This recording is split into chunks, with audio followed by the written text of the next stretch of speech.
What is a day in your life? They're all different. Today is, right, here's my day. We've got this, okay. Right, I worked out this morning, we got this. I have to rush back now and I'm meeting with the new CMO of North America for Pepsi for an hour. Then I've got a couple of in-house meetings. Then I've got a call, I'm raising a new fund. So I've got some LP calls, trying to get some money. Then I have to run to Mondelez, the former Kraft in New Jersey, a client. We have a 4-hour session for the future of e-com with them that we're consulting on. Then I have to drive to Newark Airport. I have a couple calls in there. I fly to Vegas. I land in Vegas, I have a quick meeting on somebody I'm interviewing, then I have to wake up in the morning and I have 2 speeches in Vegas tomorrow. I mean, it's always different. I speak, but I run VaynerMedia, I run Vayner RSC, and then, D-Rock's over there, we create content, I do the show. I'm on the flight to Vegas, I have to edit my new book and get the final touches. So, 80% VaynerMedia and the fund, and then a little bit of wine library and my personal brand stuff. Like every minute is so precious. I have a full-time assistant, everything, it's very intense. Like he knocks on the glass if I'm a few minutes behind. Like every minute is so precious. And then on top of that, truly actually working 18 hours a day. Like I left the office last night at 11:49, and so like that's real. Like I think the thing that I spew a lot, and I know a lot of people by the faces here know my spiel, like I'm trying to connect the dots in my own mind, how to get people to really understand, especially if you're a startup or trying to start your own thing, like the amount of people that have startups in this city and are at New York City, the grind hustle city, and are really willing to stop working on their company at 7 o'clock and then go out for drinks or whatever. It blows my mind that people really understand the level of time and full all-in commitment it takes to have the #1 best thing that can happen in your life professionally, which is living on your own terms, owning your own business that financially pays for your life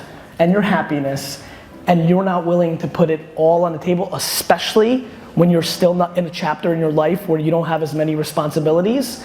It speaks to what I know is going on right now, which is this is the single greatest generation of fake entrepreneurs of all time.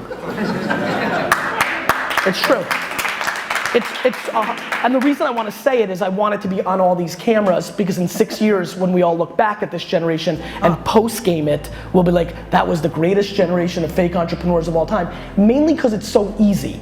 Everybody coming out of school now, how old are you? I just turned 30, so I'm starting to. So you're a youngster.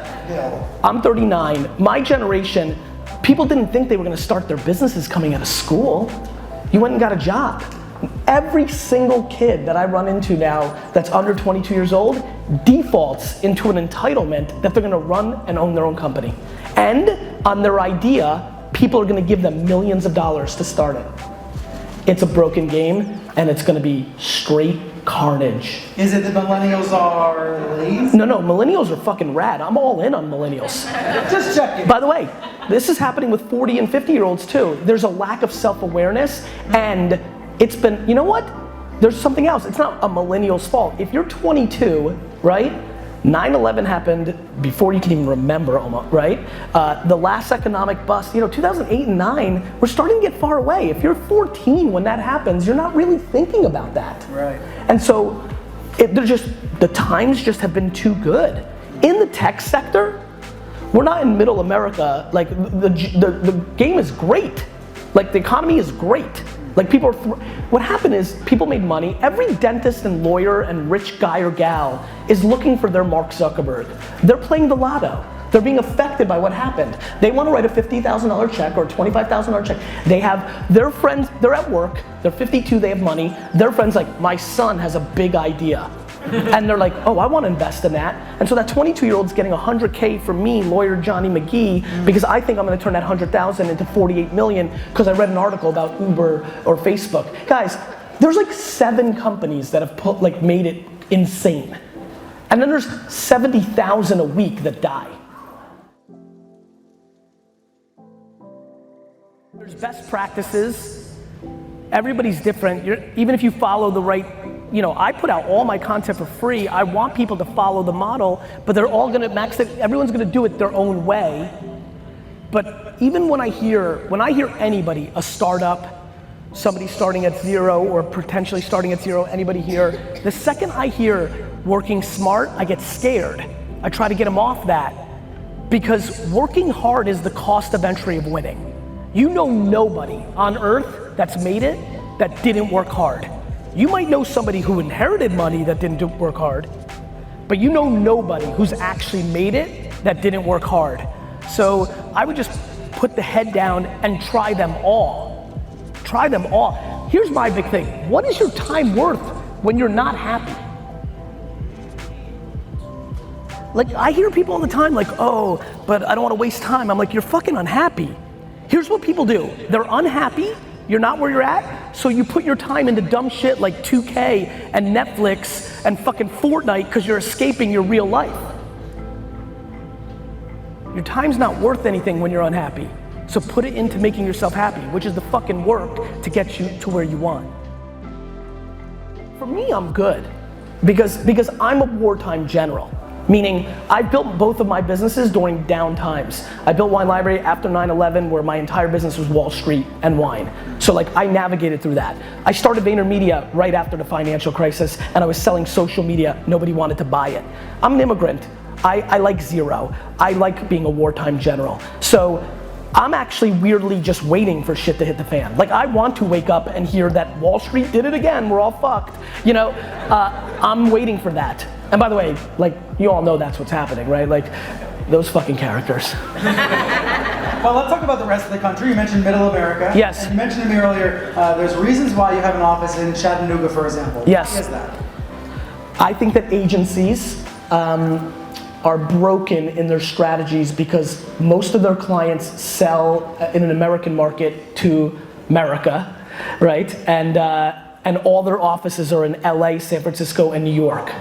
And those are three complete outliers as cities to America. They just are. Your clients, you got GE, you mentioned Pepsi. Right, Unilever, Kraft, Mondelez, Toyota. I mean, every business in America sells to all of America unless you're a niche product that sells to the coasts because you're the milk of a monkey's ass, right?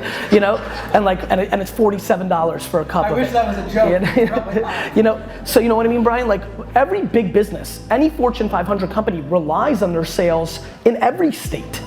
And all of us that are here, we are in a very different mindset than when, the benefit of doing a book tour in what people consider second, third, fourth tier. I don't even do Chicago and Dallas. I'm mapping it now in my head. It's like Des Moines and Columbus, Ohio. Like, this is real places where Dollar General and Walmart and Costco rule the day, and I want to make sure that my agency understands where this stuff is being sold and the psychology of somebody who literally is saving every dollar and every penny, doesn't buy $8 juice, and is living that lifestyle. I mean, I have kids that work for me that I know what they get paid. I know them personally, so I know what support or not support they're getting from their parents. Right. I know they're living on a budget. They have 4.5 roommates, and they're buying $11 cold coffee every day. And I'm like, fuck, these kids are on a different shit, right? And so that's cool. And not only are they buying $11 cold coffee, they're going to Coachella, the Kentucky Derby, and 17 weeks in fucking Amsterdam because we don't have a vacation policy, right? So they're playing a different game, their mind's in a different place, they value different things, and then I think about a 36-year-old mom in Arkansas who every fucking penny matters, and she's stressed because she's a mother and cares about her children, and the pressure of how we have to feed our children and eat quality food, and the expense of that versus what she can afford, and how do we help her, how do we motivate her, how do we educate her, how do we lead her towards whatever goals we have in business. Those are two different psyches, and it's hard for me to assume my 24-year-old that grew up on the Upper East Side in Manhattan, went to private schools, and now works at VaynerMedia, can have the empathy to deploy himself to the 36-year-old mom in Arkansas.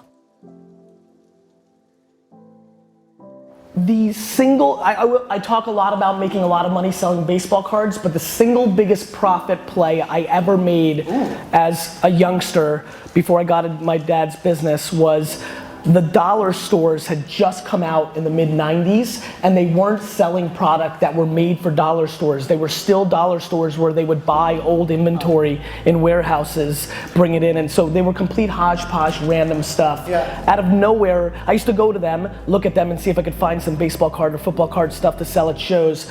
Out of nowhere, in the height of Shaquille O'Neal's rookie year, when there was Shaq toys, for some unknown reason, a dollar store in Phillipsburg Mall got a crap load of Shaq figures at $1 a piece.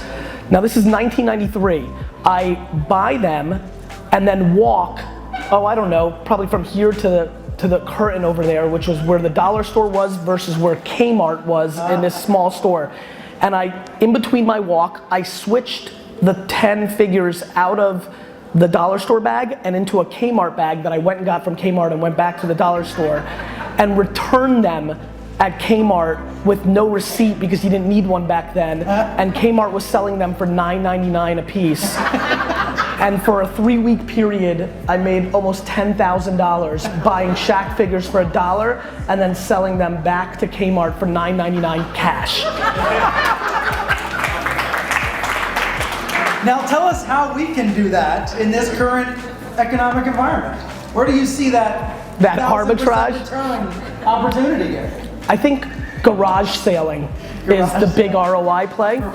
Yes, the garage sale eBay conversion has some of the biggest margins in the world. I truly believe that every person can make $1,000 a week by waking up at 5 o'clock in the morning, garage sailing on a Saturday for 4 hours, and then posting the stuff they find on eBay. All right.